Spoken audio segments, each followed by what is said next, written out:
janeiro 17, Gênesis 35, verso 1 a 36, verso 43.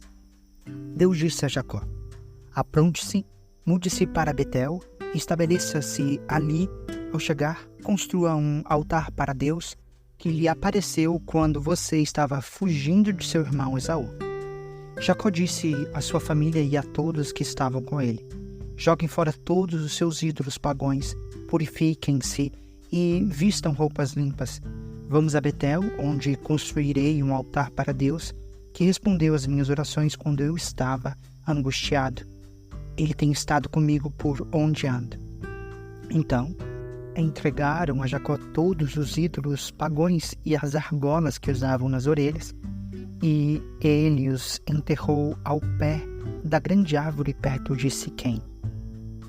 Quando partiram, o terror de Deus se espalhou de tal forma entre os moradores das cidades próximas que ninguém atacou a família de Jacó. Por fim, Jacó e todos os que estavam com ele chegaram a Luz, também chamado Betel, em Canaã. Jacó construiu um altar ali e chamou de lugar de El-Betel, pois Deus lhe havia aparecido em Betel quando ele estava fugindo de seu irmão. Pouco tempo depois, Débora, a serva que havia amamentado Rebeca, morreu e foi sepultada ao pé do carvalho no vale perto de Betel. Desde então, a árvore é chamada de Alon-Bacote. Agora que Jacó havia regressado de Padã-Arã, Deus lhe apareceu outra vez em Betel e o abençoou. Seu nome é Jacó, mas você não se chamará mais Jacó. De agora em diante, seu nome será Israel. Assim, Deus deu a ele o nome de Israel. Deus também lhe disse: eu sou o Deus Todo-Poderoso. Seja fértil e multiplique-se. Você se tornará uma grande nação, até mesmo muitas nações. Haverá reis entre seus descendentes. Eu lhe darei a terra que dei a Abraão e Isaque. Sim, eu a darei a você e aos seus descendentes. Em seguida, Deus se elevou do lugar onde havia falado com Jacó. Jacó levantou uma coluna de pedra para marcar o lugar onde Deus lhe havia falado. Depois, derramou vinho sobre a coluna como oferta a Deus e a ungiu com azeite de oliva. Chamou o lugar de Betel, pois ali Deus lhe havia falado. Depois que partiram de Betel, rumaram para Efrata. Raquel, porém, sentiu fortes dores e entrou em trabalho de parto quando ainda estavam a certa distância da cidade. As dores de parto aumentaram e a parteira lhe disse: não tenha medo, você terá outro menino. Raquel estava quase morrendo, mas com o seu último suspiro chamou o menino de Benoni. O pai do bebê, no entanto, o chamou de Benjamim. Assim, Raquel morreu e foi sepultada junto ao caminho para Efrata, ou seja, Belém. Sobre o túmulo de Raquel, Jacó levantou um monumento de pedra que está lá até hoje. Então Jacó seguiu viagem e acampou além de Migdal-Eder. Enquanto moravam ali, Rubem teve relações com Bila, concubina de seu pai, e Jacó ficou sabendo disso. Estes são os nomes dos 12 filhos de Jacó. Os filhos de Lia foram Rubem, o filho mais velho de Jacó, Simeão, Levi, Judá, Issacar, Zebulon. Os filhos de Raquel foram José e Benjamim. Os filhos de Bila, serva de Raquel, foram Dan e Naphtali. Os filhos de Zilpa, serva de Lia, foram Gade e Asser. Estes são os filhos que nasceram a Jacó em Padã-Arã. Então, Jacó voltou à casa de seu pai, Isaque, em Menre, perto de Kiriat-Arba, hoje chamado Hebrom, onde Abraão e Isaque viveram como estrangeiros. Isaque viveu 180 anos. Deu o último suspiro e, ao morrer, em boa velhice, reuniu-se aos seus antepassados. Seus filhos, Esaú e Jacó, o sepultaram. Este é o relato dos descendentes de Esaú, também chamado Edom. Esaú se casou com 2 moças de Canaã, Ada, filha de Elon e Tita, e Oolibama, filho de Aná e neta de Zibeão, o Eveu. Também se casou com sua prima Basemate, que era filha de Ismael e irmã de Nebaiote. Ada deu à luz um filho chamado Elifaz. Basemate deu à luz um filho chamado Reuel. Oolibama deu à luz filhos chamados Jeus, Jalão e Corá. Todos esses filhos nasceram a Esaú na terra de Canaã. Esaú tomou suas mulheres, seus filhos e filhas e todos os de sua casa, além de seus rebanhos e o gado, toda a riqueza que havia adquirido na terra de Canaã, e se mudou para longe de seu irmão Jacó. Seus rebanhos e bens eram tantos que a terra onde moravam não era o suficiente para sustentá-los. Portanto, Esaú, também chamado Edom, se estabeleceu na região montanhosa de Seir. Este é o relato dos descendentes de Esaú, os Edomitas, que viviam na região montanhosa de Seir. Estes são os nomes dos filhos de Esaú: Elifaz, filho de Ada, mulher de Esaú, e Reuel, filho de Basemate, mulher de Esaú. Os descendentes de Elifaz foram Temã, Omar, Jefô, Gaitã e Kenaz. Tima, concubina de Elifaz, filha de Esaú, deu à luz um filho chamado Amaleque. Esses são os descendentes de Ada, mulher de Esaú. Os descendentes de Reuel foram Naate, Zerá, Samá e Mizá. Estes são os descendentes de Bessamate, mulher de Esaú. Esaú também teve filhos com Oolibama, filha de Aná, neta de Zibeão. Seus nomes eram Jeus, Jalão e Corá. Estes são os descendentes de Esaú que se tornaram chefes de vários clãs. Os descendentes de Elifaz, filho mais velho de Esaú, se tornaram chefes dos clãs de Temã, Omar, Jefô, Kenaz, Corá, Gaitã e Amaleque.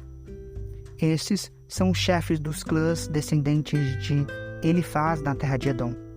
Todos eles foram descendentes de Ada, mulher de Esaú.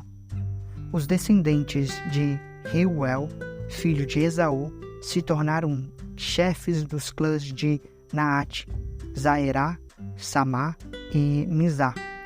Estes são chefes dos clãs descendentes de Reuel na terra de Edom. Todos eles foram descendentes de Basemate, mulher de Esaú. Os descendentes de Esaú e sua mulher, Oolibama, se tornaram chefes dos clãs de Jeus, Jalão e Corá. Estes são chefes dos clãs descendentes de Oolibama, mulher de Esaú, filha de Aná. Estes são os clãs que descenderam de Esaú, também chamado de Edom, cada um identificado pelo nome de seu chefe. Estes são os nomes das tribos que descenderam de Seir, o Oreu, que habitavam na terra de Edom: Lotã, Sobal, Zibeão e Aná, Dissom, Ezer e Dissã. Estes são os chefes dos clãs Oreus, descendentes de Seir, que habitavam na terra de Edom. Os descendentes de Lotã foram Ori e Emã. A irmã de Lotã se chamava Timna. Os descendentes de Sobal foram Alvã, Manaate, Ebal, Sefo e Onã. Os descendentes de Zibeão foram Aiá e Aná. Foi este Aná que descobriu as fontes de águas quentes no deserto enquanto levava os jumentos de seu pai para pastar. Os descendentes de Aná foram seu filho Dissom e sua filha Oolibama. Os descendentes de Dissom foram Endã, Esbã, Itirã e Querã. Os descendentes de Ezer foram Bilã, Zaavã e Acã.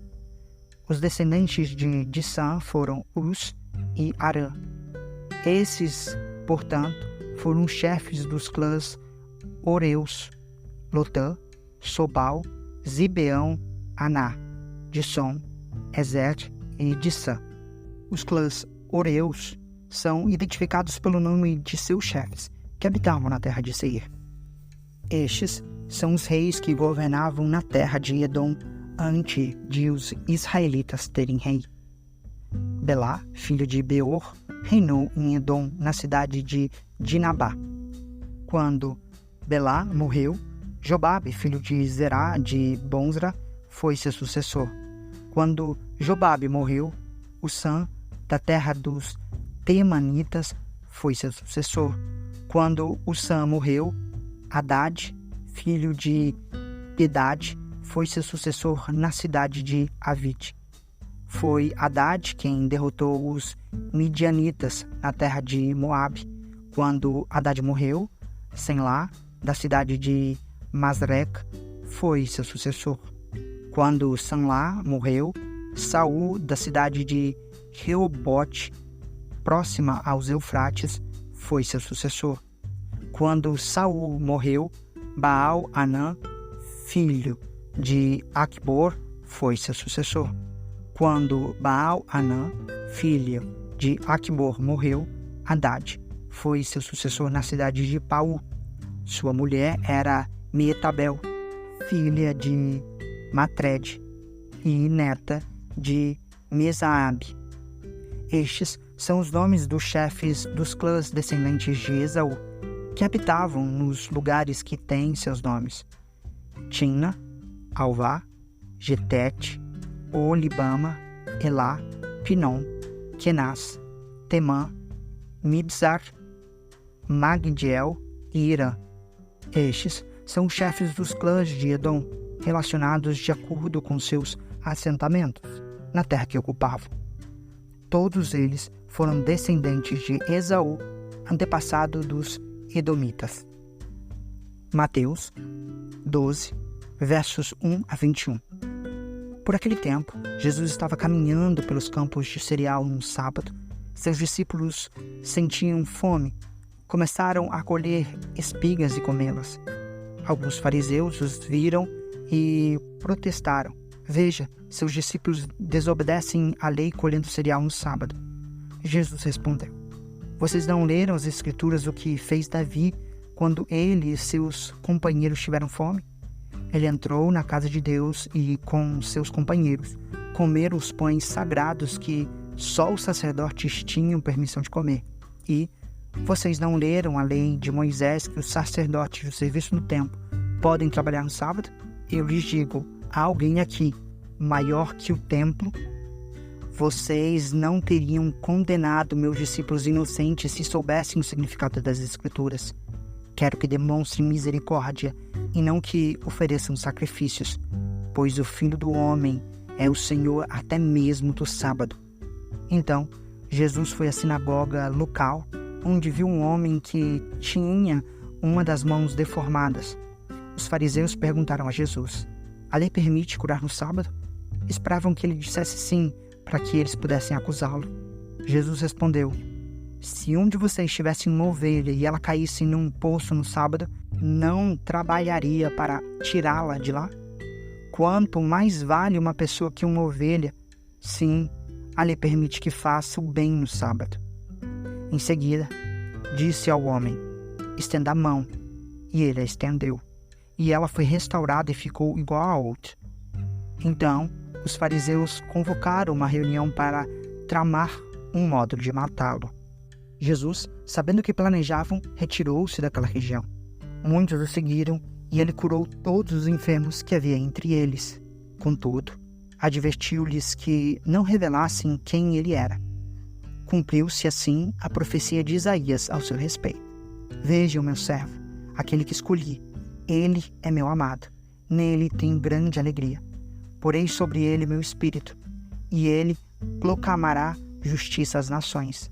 Não lutará, nem gritará, nem levantará a voz em público, não esmagará a cana quebrada, nem apagará a chama que já está fraca. Por fim, ele fará que a justiça seja vitoriosa, e seu nome será a esperança de todo mundo. Salmos 15, versos 1 a 5. Salmo de Davi. Senhor, quem pode ter acesso ao teu santuário? Quem pode permanecer em teu santo monte? Quem leva uma vida íntegra e pratica a justiça. Quem de coração fala a verdade. Quem não difama os outros, não prejudica o próximo, nem fala mal dos amigos.